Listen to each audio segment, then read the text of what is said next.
E D ആക്രമണത്തിൽ ജയിലിലായ പ്രവർത്തകരെ തള്ളി ഡിവൈഎഫ്ഐ. പിണറായി വിജയന്റെ വീടിന് മുന്നിൽ വെച്ച് ഇ ഡി ആക്രമിച്ചത് ശരിയായില്ല എന്ന ജില്ലാ സമ്മേളനത്തിൽ വിമർശനം. സംഘടനയ്ക്ക് ചേരുന്ന രീതിയിലല്ല ഡിവൈഎഫ്ഐക്കാർ പ്രതിഷേധിച്ചതെന്നാണ് ഉയർന്നുവരുന്ന വിമർശനം. സ്റ്റെഫിൻ ഈ വാർത്തയുടെയും വിവരങ്ങൾ നൽകും. സ്റ്റെഫിൻ, ഉണ്ടായിട്ടുള്ളത് വലിയ പ്രതിഷേധമായിരുന്നു. ആ പ്രതിഷേധത്തിനിടയിലാണ് ഈ ആക്രമണമൊക്കെ ഉണ്ടായത്. പൂർണ്ണമായും ഒരു സംരക്ഷണവും ഇല്ല യുവജന സംഘടനയുടെ ഭാഗത്തു നിന്നാണ്.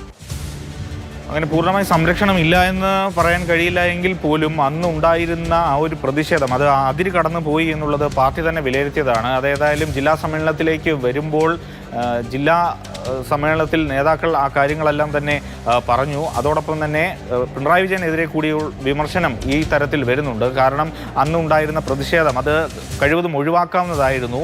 ഡിവൈഎഫ്ഐ നേതാക്കളുടെ എല്ലാം അതിരുവിട്ട ആ ഒരു പെരുമാറ്റമാണ് ഇത്തരത്തിൽ വലിയ നിയമക്കുരുക്കിലേക്കൊക്കെ പോയിരിക്കുന്നത്. ഇപ്പോഴും നമുക്കറിയാം പലർക്കും ജാമ്യം കിട്ടാത്ത ഒരു നിലയിലേക്ക് കാര്യങ്ങൾ പോയിരിക്കുന്നു. ഏതായാലും ആ കാര്യവും ഇന്ന് ജില്ലാ സമ്മേളനത്തിൽ വലിയ വിമർശനാത്മകമായി ഉയർന്നു വരുന്നുണ്ട്.